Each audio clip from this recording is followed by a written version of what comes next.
Hey, I'm Robert Pearson, and this is Follow the Leader, and we're doing another morning musings,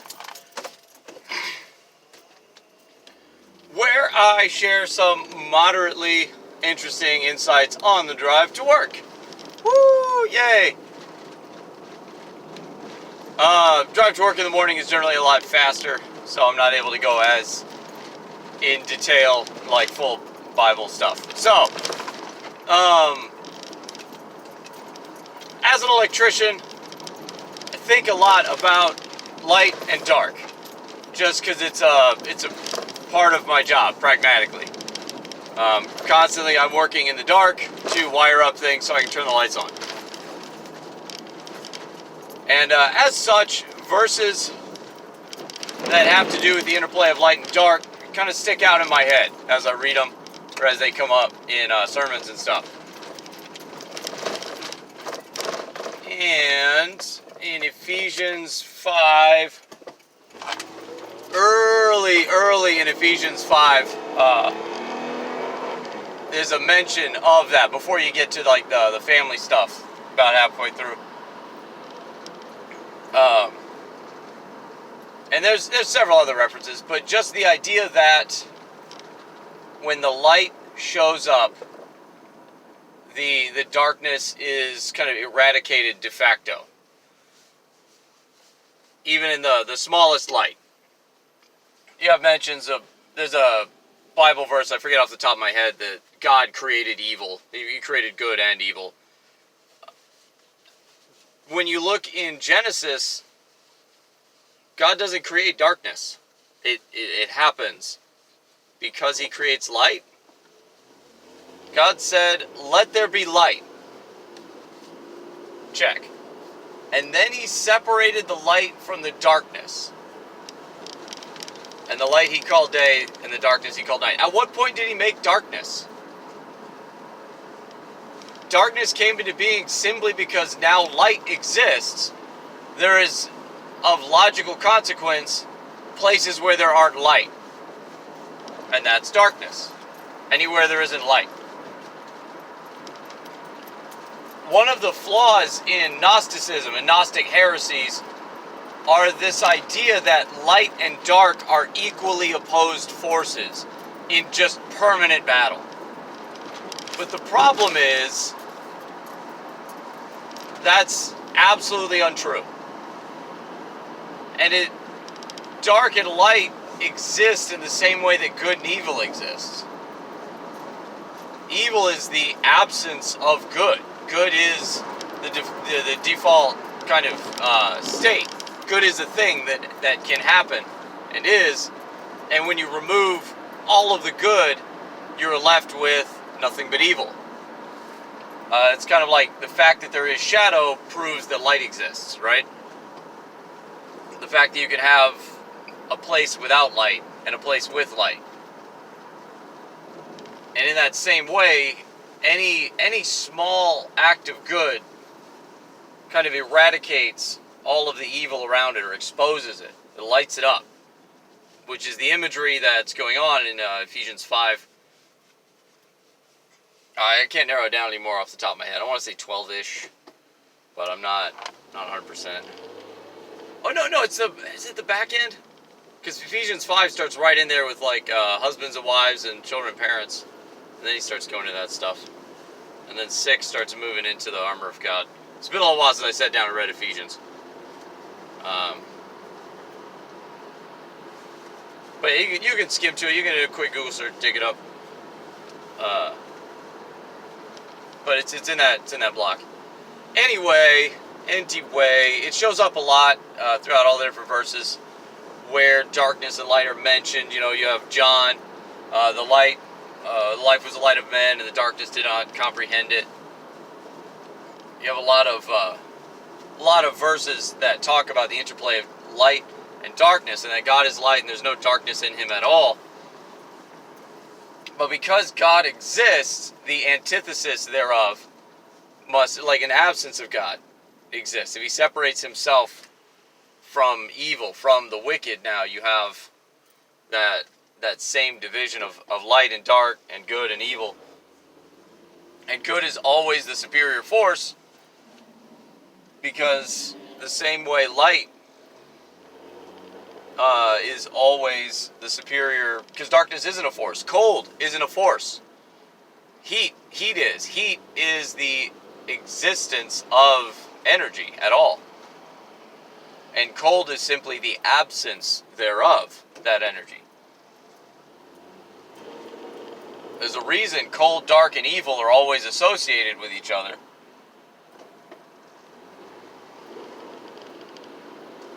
While warmth, light, good are always associated. So in the same way, even a small candle can be seen for hundreds of miles in the dark. A single act of good can be noticed, especially in a dark and evil place. It exposes all of the evil around it for what it is. Everybody's suddenly really, really hyper aware.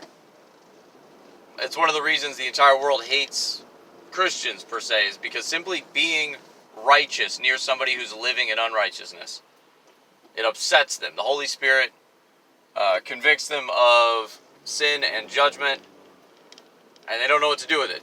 So an easy outlet is to just get mad and yell at you. How dare you, Puritan?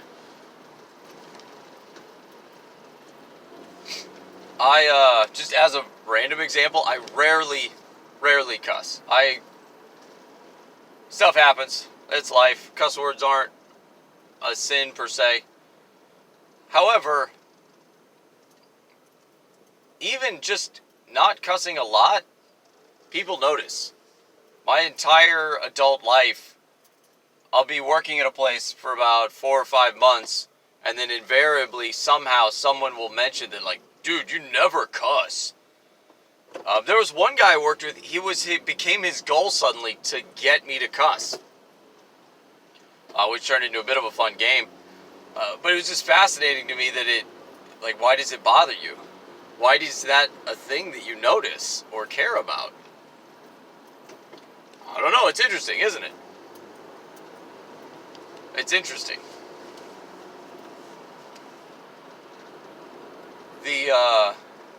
A single good act. Because what is evil, right? Let's look at taking care of a baby. What would be good? You hold the baby in your arms, you feed it food, you care for it, and then, so what would evil be? Well, you set the baby down outside, and then you don't feed it. And, that immediately, that strikes you as just terribly evil. And all you're doing is not caring. You're just not doing something. But it's evil, right? That's, in that same way, if you have a bunch of people just leaving their babies lying around, or in the case of ancient Rome, throwing them off bridges, all of those people are immediately kind of upset and frustrated when you have people like, Christians, who get boats and just hang out at the river with boats and nets, catching children that are being thrown over the bridge. And it becomes immediately obvious to any third-party observer what's good and what's evil. The evil is exposed. I want to say it's John, the epistle of 1 John, where he talks about the workers of evil, people who work in sin. They want to stay in the darkness because they want their evil acts to be hidden. They want to feel like it's hidden. And you have, Jordan Peterson talk about how terrifying it would be to have a God that sees everything exist. And how the truth burns away all that is untruthful about us and in us. And that's very terrifying. Yeah. Even the demons believe and they shudder. That's my only thought for today. Obviously, good is always more powerful than evil, but always you got to view it not as like a battle between one army is bigger and the other army is smaller, you have to view it like a battle between one army exists and the other one doesn't. The way that light chases out darkness. I don't know if you've ever been in true pitch black darkness. Even like turning on a Bic lighter will light that room up so you can see almost all of it. There'll always be a few corners and stuff and some things in like weird marbled shadow. But going from zero light to even a Bic lighter, dude, you feel like you have a flashlight. Take a minute, and the next time you're at your grandpa's house or whatever, dig one of the old mag lights with an incandescent light in it out.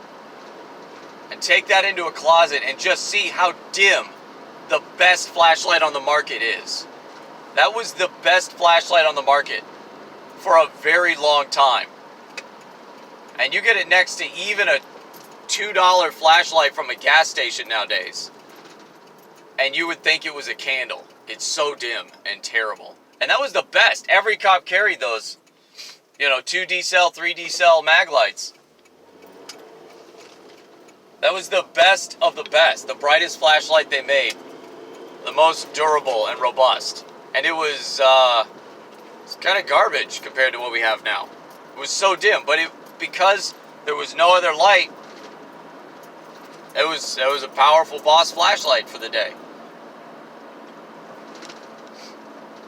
When it's completely dark, even the smallest amount of light just destroys it. And it destroys it by existing.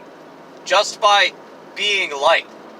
Not through any extra actual force or power. Like, that's how asymmetrical this warfare is, guys. I have family that came from the other team. Like, behind enemy lines, other team. And that's a universal rule amongst the Wiccan, witches, Luciferian types, Satanists, whatever they want to call themselves. Whatever the paganism du jour is. It's universal. You don't mess with born-again Christians. There are places you can't go and people you're not allowed to talk to because they're born again. Because believers congregate there. And it doesn't matter. It doesn't matter who or where, like, it doesn't matter what brand of Christianity. Like, I don't know. What's their flavor? Or is it which denomination? It doesn't matter. Born again is the phrase. Born again is the key. It's a believer that has to, buy into it. And they're just, none of their magic powers work on you. They're not able to harm you or mess with you or get anywhere near you. It's like they're sitting there trying to play chess and elaborately line up their pieces, and you roll over and you just grab one of the things that look like a pawn and go tat, tat, tat, tat, tat, tat, tat, all the way across the board and go, king me! And you take out like half their pieces. You're not even on the same level. You're not even playing the same game. It's not even fair. That's how asymmetrical this fight is. And that's how hopeless the other team is. Because darkness isn't a thing. Cold isn't a thing. So evil isn't a thing. And that's why people can feel so confused and just undone inside when all you have is a Christian just being in the room doing not terrible stuff. Simply being the only guy in the room that doesn't want to smoke a joint, that doesn't want to partake in lewd humor, or talk about, oh, look at that girl, oh, I hit that, blah, blah, blah, all that garbage. Just being the one person who's like, yeah, that doesn't really bother me. Or, yeah, I'm married, no thanks. Well, you can look. No, I don't. Just saying that, just being there, just being that guy, everybody noticed. Everybody realizes where they're at and what they're doing. And all you had to do was just be there and be present. And the smallest candle lights up a dark room. So, that's kind of it. That's the total epiphany for this morning. And I don't know, I'm going to keep them coming until I can get a way to film in the afternoon without my phone just aggressively overheating. I don't have AC in my car right now, so it's, we'll figure it out. We'll figure it out together. Together. Okay. That's it. Go watch Peter Branscom's, Rapture sermon. I don't agree with the guy on a lot.